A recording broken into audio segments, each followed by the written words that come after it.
Military and Intelligence 12:21 the 11th of May 2018 updated 2000 hours the 11th of May 2018. Get short.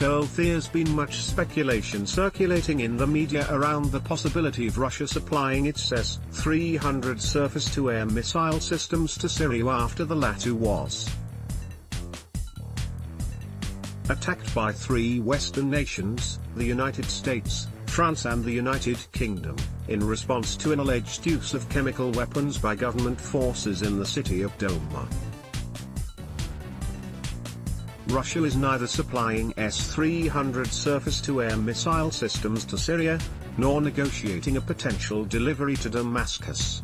Vladimir Koshan, presidential aide for military technical cooperation, told Russian media, adding that the Syrian forces had everything they needed.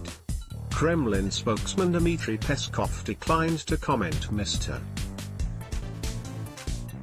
Koshan's remarks, stressing that it would be wrong to connect those statements with Israeli Prime Minister Benjamin Netanyahu's visit to Moscow.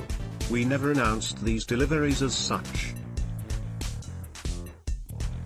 However, we said that after the strikes by the US, France and the UK on Syria, Russia reserves the right to do whatever it deems necessary, Peskov explained. On May 9, Netanyahu arrived in Moscow to meet Russian President Vladimir Putin. Following the talks, the Prime Minister told reporters that there were no grounds for concerns over Russia's attempts to curb Israeli military actions in Syria.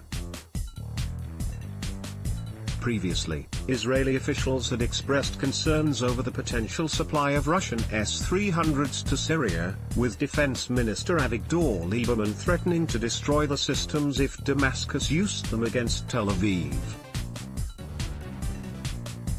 Reacting to reports about potential S-300 deliveries to Damascus, Russian state arms exporter Rosoboronexport expressed readiness to supply the Arab Republic with air defense systems if Russia's top leadership gave the green light.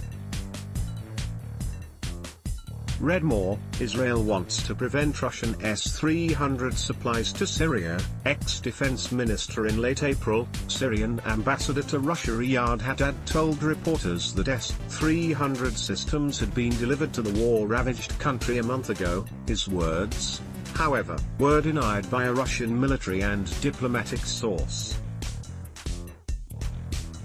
In the wake of last month's tripartite strikes on Syria, Russian Foreign Minister Sergei Lavrov told the BBC that Moscow was ready to consider any options to help Syrian forces to curb further aggression, even though several years ago Russia, decided not to supply S-300 systems to Syria at our partner's request.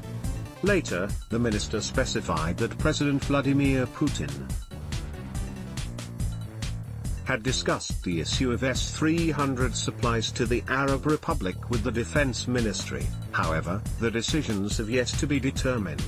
Read more: Russian arms exporter to supply S-300 to Syria if Russian government permits. On April 14, France, the US, and the UK carried out joint airstrikes against Syria in response to the alleged chemical attack in Douma. According to the Russian Defense Ministry, Syrian air defense systems managed to down 71 out of the 103 missiles fired by the Trilateral Alliance at several targets in Syria. Syria's means of air defense, S-125, S-200 air defense systems, as well as Buk and Gvardrat units were used to repel the missile strike, the ministry stated.